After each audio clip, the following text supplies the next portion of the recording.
दिया जलाकर बाम उदर में रखते हैं, एक हमी उसे राह गुजर में रखते हैं। समुंदर को भी अब ये मालूम हो जाना चाहिए कि हम पहला कदम ही भंवर में रखते हैं। तो कैसे हैं आप सभी? मैं हूं प्रवीण और एक बार फिर से आपका वेलकम करता हूं आपके अपने एग्जाम मैथ्स यूट्यूब चैनल पर। लास्ट सेशन में आपने एचसीएफ के बारे में काफी कुछ जाना है। आज मैं आपसे बात कर रहा हूं एलसीएम के बारे में। तो आप जल्दी से कॉपी पेन उठा लीजिए और हेडिंग लगा लीजिए, एलसीएम क्या होता है, हिंदी वाले एलसीएम क्या होता है। ठीक है, तो सबसे पहले तो आप इसी बात को जाने कि एलसीएम की फुल फॉर्म क्या होती है भाई। एलसीएम होता है लीस्ट कॉमन मल्टीपल। मल्टीपल, अब सारा राज यहां पर छिपा है जी, ये मल्टीपल में। और मल्टीपल हिंदी में होता है जी गुणज। मल्टीपल हिंदी में होता है गुणज। जैसे दो के मल्टीपल क्या होंगे? 4, 6, 8, 10। तो वो सारे के सारे क्या हैं जी? मल्टीपल है। तो वो मल्टीपल जो दोनों में कॉमन हो और सबसे छोटा हो, तो उसको हम बोलते हैं एलसीएम। और हिंदी में आप जानते हैं इसको लघुत्तम समापवर्तक समापवर्तय होता है। ठीक है, तो मैं आपको ना सीधा एलसीएम निकालना ही बता देता हूं। जैसे 8 और 12 के बारे में बात करते हैं, तो 8 के मल्टीपल क्या होंगे? तो आपका जवाब होगा 8, 16, 24, 32, 40, 48, 56। ये सारे के सारे 8 के मल्टीपल हैं। ये सभी 8 के मल्टीपल हैं। फिर मैंने आपसे कहा कि 12 के मल्टीपल क्या होंगे? तो 12 के मल्टीपल 12, 24, 36, 48, 60। यार कुछ ऐसे होंगे। इतनी बातें जान पा रहे हैं? तो आप एक बात बताना, सबसे पहली संख्या जो दोनों में कॉमन है वो क्या है? तो आपका जवाब होगा सर 24 यहां पर भी है और 24 यहां पर भी है। तो ये सबसे पहली है। तो उसके बाद आता है फिर 48, ये 48। तो मैं ऐसा बोल सकता हूं सर ये जो 24 है ना, यही इस 8 और 12 का क्या है? एलसीएम है 24। तो मैं ऐसा बोल सकता हूं कि ये जो 24 है ना, यही लिस्ट कॉमन मल्टीपल है। मतलब दोनों के मल्टीपल में सबसे छोटा कॉमन ये 24 है। और उसके बाद आता है 48। फिर आप चाहे कितना भी लेकर चल सकते हैं, फिर 48 हो जाएगा। लेकिन हमें क्या रखना है जी? छोटे से छोटा रखना है, लिस्ट रखना है। तो क्या हो जाएगा फिर? 24 हो जाएगा। ठीक है, तो इसको निकालने के भी, तो इस एलसीएम को निकालने के भी दो तरीके हैं। मैं दोनों को ही आपसे बारी बारी से डिस्कस करता हूं। जैसे एचसीएफ के भी दो ही तरीके थे। एक पहला तरीका है जी, वो ये है। सबसे पहला तरीका है prime factor method. Factor method. और फिर दूसरा जो तरीका है आप जानते हैं, वो होता है डिवीजन मेथड। Division method. मैं पहले आपसे बात करता हूं जी प्राइम फैक्टर मेथड के बारे में, उसके बाद हम बात करेंगे फिर डिवीजन मेथड के बारे में। ठीक है, मैंने उस दिन भी आपको ये शायरी सुनाई थी कि तुझको मोहब्बत करना नहीं आता और मुझको मोहब्बत के सिवा कुछ नहीं आता। कि तुझको मोहब्बत करना नहीं आता और मुझको मोहब्बत के सिवा कुछ नहीं आता। दो ही रास्ते हैं जिंदगी जीने के, एक तुझे नहीं आता और एक मुझे नहीं आता। ठीक है, तो चलिए इसके बारे में बात करते होते हैं। ये जो होता है अभाज्य गुणनखंड विधि। गुणनखंड विधि भाई, इसमें क्या करते हैं हम? जैसे 8 और 12 के बारे में बात कर लेते हैं। जैसे 8 के फैक्टर बनाता हूं तो 2 गुना 2 गुना 2 होगा। 12 के हमने फैक्टर बनाए 2 गुना 2 गुना में, फिर 3 हो जाएगा, है कि नहीं? तो जो फैक्टर कॉमन है ना, उनको एक बार लिखना। जैसे 2 यहां पर भी है, यहां पर भी है, इसको एक बार लिखा। फिर 2 यहां पर भी है, यहां पर भी है, इसको एक बार फिर लिखा। अब जो कॉमन है ही नहीं ना, जो दोनों में कॉमन नहीं है, उनको भी साथ में लिखना है। जैसे 2 एक बार और आएगा और एक बार 3 और आएगा, तो ये कितना हो जाएगा फिर? 24। ये 24 ही क्या है इसका एलसीएम हो ये होता है जी प्राइम फैक्टर मेथड। तो ऐसे हम उनके पहले फैक्टर करते हैं और फिर जो फैक्टर कॉमन है उनको एक बार लिखते हैं और जो चीज कॉमन नहीं है उनको भी साथ में ही लिखते हैं। यदि हम केवल कॉमन कॉमन वालों को ही लिख देते ना तो फिर ये एचसीएफ बन जाता। मैंने आपको पहले भी ये बात बताई है, ठीक है। तो मिटा दें। तो आगे बढ़ते हैं और बात करते हैं डिवीजन मेथड के बारे में। ये आप सबका फेवरेट है, ये आप सबका फेवरेट वाला मेथड है भाई, आप जानते भी होंगे डिवीजन मेथड। डिवीजन मेथड यहां पर आप लोग क्या करते हैं भाई, जैसे 8 और 12 का ही निकालना,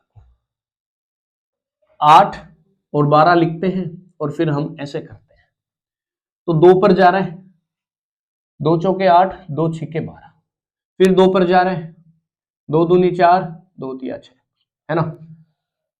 अब या तो आपकी मर्जी है, जब तक कॉमन हो तो सीधा चलता रहेगा, यदि चीजों में कोई भी चीज कॉमन ना बचे, यदि संख्याओं में कोई भी चीज कॉमन ना बचे तो फिर हम सीधी मल्टीप्लाई कर देते हैं। जैसे 2 दूनी 4, दूनी 8, तिया कितने 24, ये 24 ही क्या हो जाएगा, इसका एलसीएम हो जाएगा और इसका नाम होता है डिवीजन मेथड, भाग विधि। ये होती है जी भाग विधि, भाग विधि। तो इसको जानते हैं आप भाग विधि से। तो आगे बढ़े, तो आगे बढ़ते हैं और मैं अभी आपको डायरेक्ट लेकर चलता हूं जी सवालों की ओर। इसको हटा देते हैं। तो इतनी सी बातें आपको एलसीएम के बारे में जाननी थी और अभी हम एलसीएम के बारे में 3 से 4 चीजें लिखने वाले, जैसे मैंने उस दिन आपको एचसीएफ के बारे में लिखवाई थी, आज हम एलसीएम के बारे में भी लिख रहे हैं। Smallest number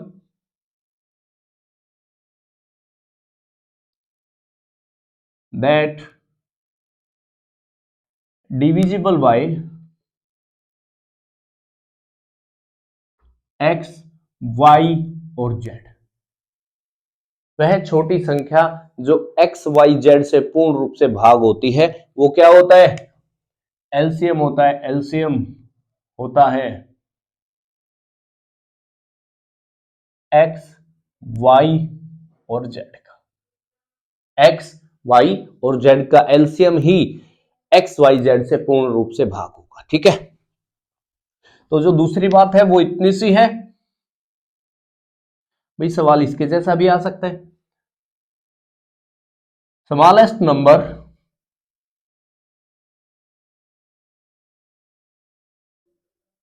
that divisible by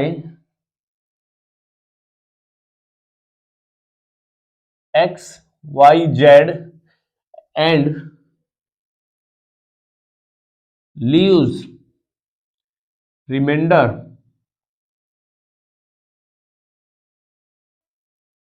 a in each case, in each case, each case,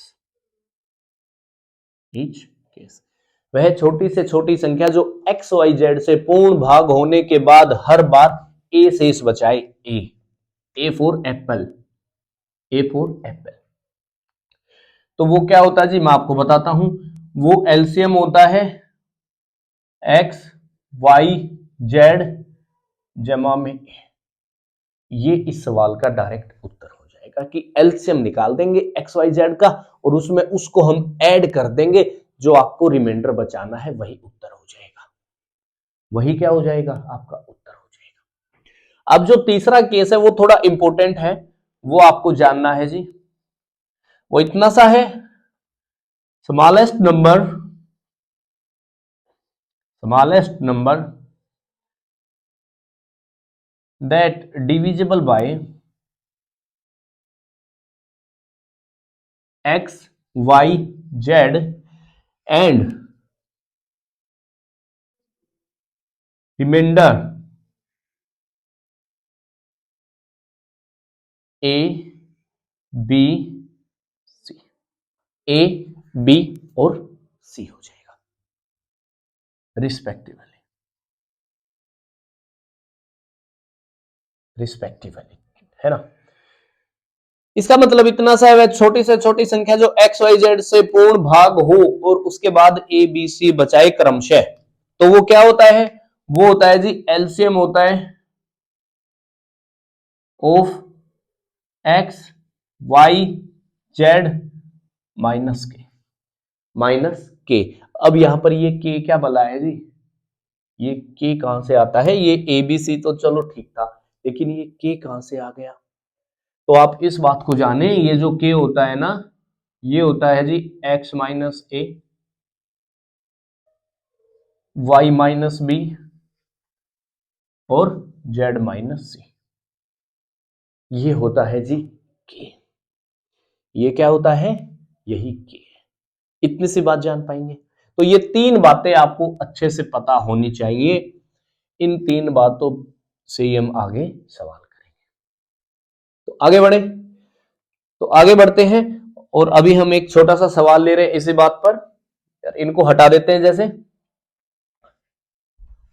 और इन सवालों को हटा देते हैं और आगे बढ़ते हैं, डायरेक्ट सवालों की ओर चलते हैं। ठीक है, कि राह के पत्थर का चकनाचूर होना चाहिए, राह के पत्थर का चकनाचूर होना चाहिए, वार एक हो लेकिन भरपूर होना चाहिए। राह के पत्थर का चकनाचूर होना चाहिए, वार एक हो लेकिन भरपूर होना चाहिए। इतना काफी नहीं कि वो हमसे माफी मांगे, इतना काफी नहीं कि वो हमसे माफी मांगे, वो हमसे माफी मांगे, लेकिन उसका हमारे सामने मजबूर होना चाहिए। ठीक है, तो आगे बढ़ते हैं, बात करते हैं, लेते हैं एक छोटा सा सवाल। वो सवाल इतना सा है भाई, यहां पर क्या बात है, इतना सा सवाल छोटा सा जी आपसे एक बार पूछा गया है, द लिस्ट नंबर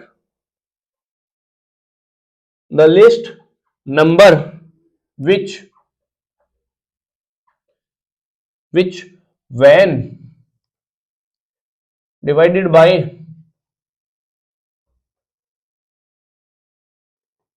6, 9, 12, 15 और 18 leaves remainder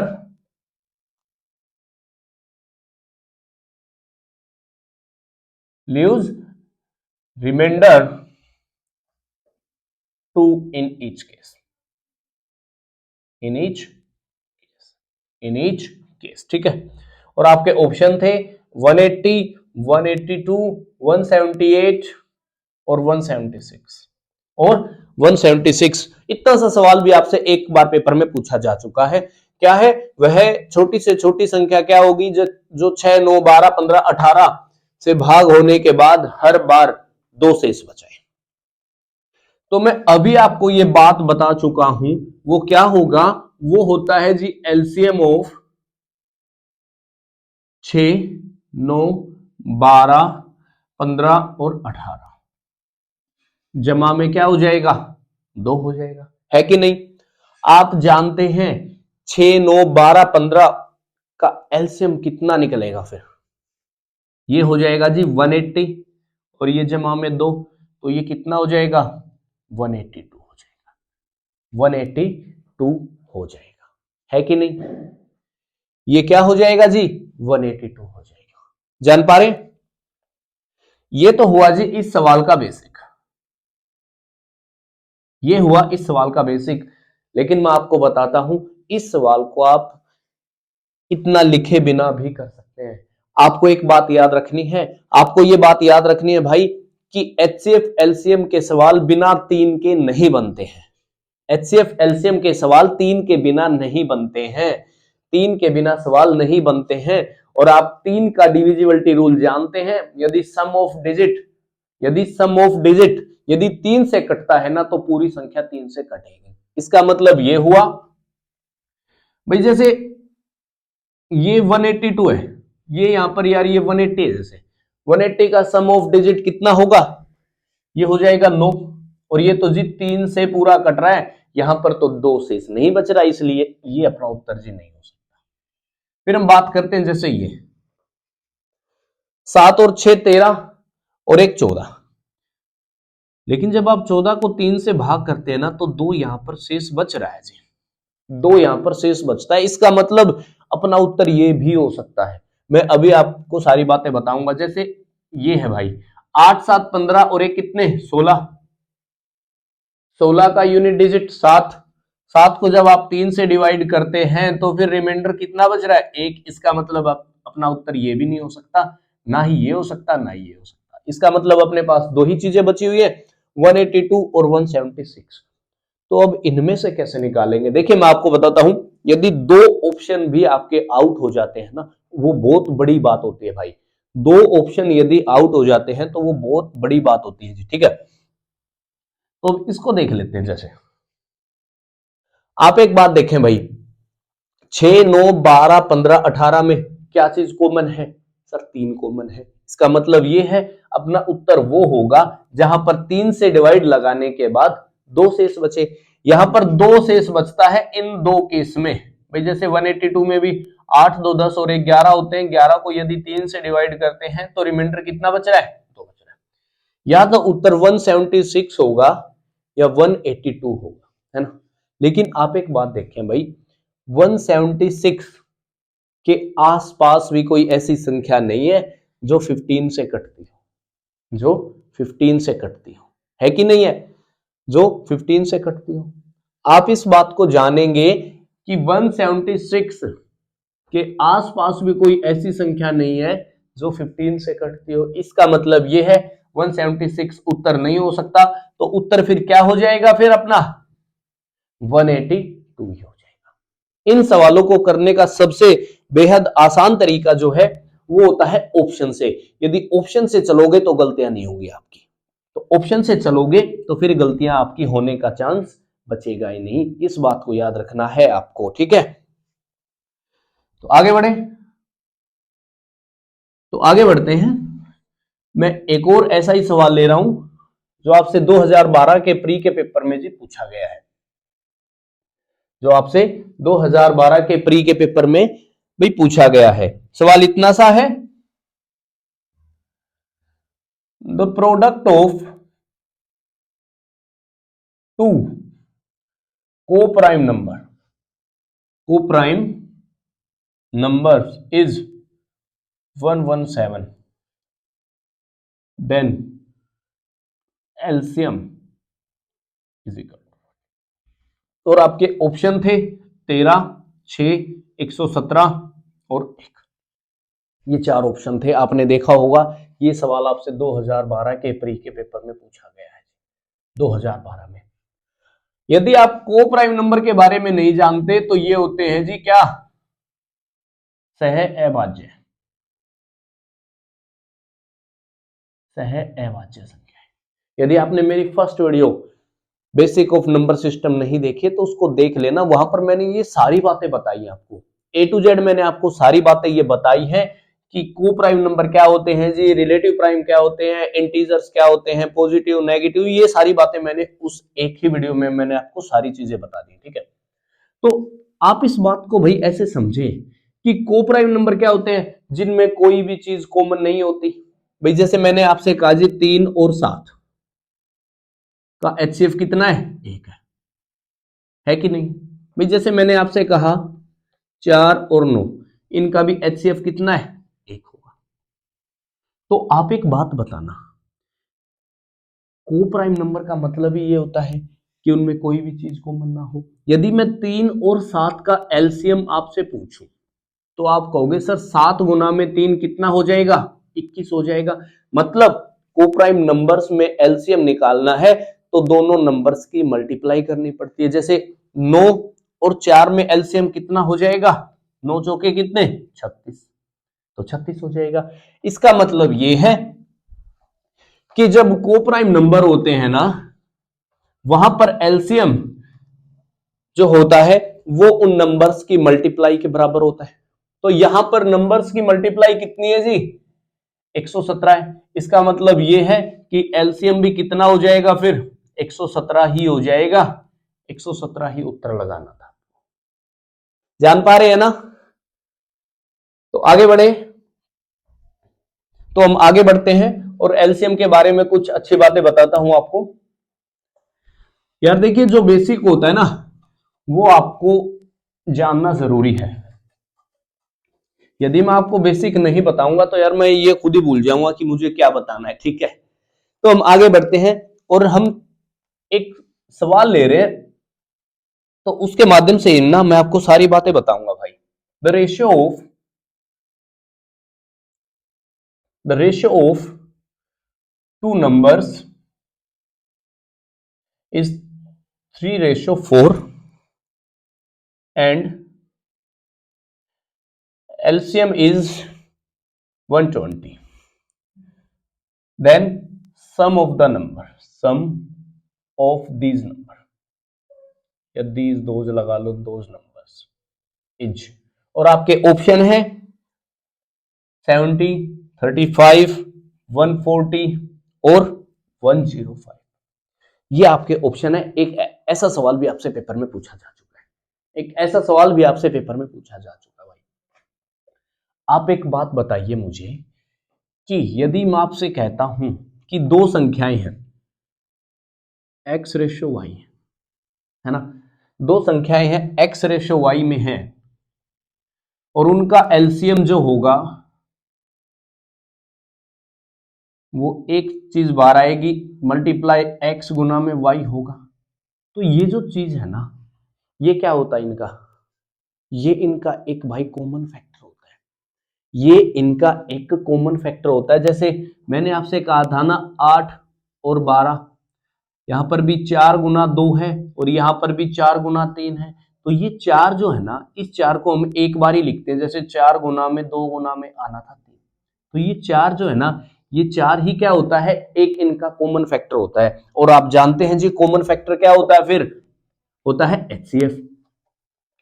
तो आप एक बात बताना मुझे, आप एक बात बताना मुझे, यदि दो संख्याओं की रेशो, यदि दो संख्याओं की रेशो 3:4 है, तो क्या मैं ऐसा मान लूं कि एक P जो है ना भाई, एक P नाम की चीज है और वो इनमें जी कॉमन है, तो फिर इनका एलसीएम क्या हो जाएगा, P गुना में 3 गुना में 4। लेकिन आप जानते हैं एलसीएम तो कितना है जी, 120 है। इसका मतलब यहां से P की वैल्यू कितनी आएगी, 120 बटे में कितनी, 12। मतलब P की वैल्यू कितनी जी, 10। यदि P की वैल्यू ही 10 है तो एक संख्या क्या हो जाएगी सर, 3 गुना P हो जाएगी, और जी दूसरी संख्या कितनी, 4 गुना P हो जाएगी। सर दोनों का जोड़ बताना है, 3 और 4 कितने, 7P। आप जानते हैं P की वैल्यू तो जी कितनी है भाई, 10 है। तो उत्तर कितना हो जाएगा फिर, 70 हो जाएगा। इतनी सी बात आपको बतानी, इतनी सी बात जान पा रहे हैं। तो फिर आगे बढ़े, तो फिर हम आगे बढ़ते हैं, एक आखिरी सवाल ले रहे हैं हम। एक सवाल इतना सा भी आपसे जी पूछ लिया जाता है, आप जल्दी से इसको कॉपी कर लीजिए। एक इतना छोटा सा सवाल भी आपसे एक बार पेपर में पूछा गया है। देखिए मैं आपको जी बता रहा हूं क्या है, इतना सा सवाल है, the smallest 5 digit, the smallest 5 digit number which is divisible by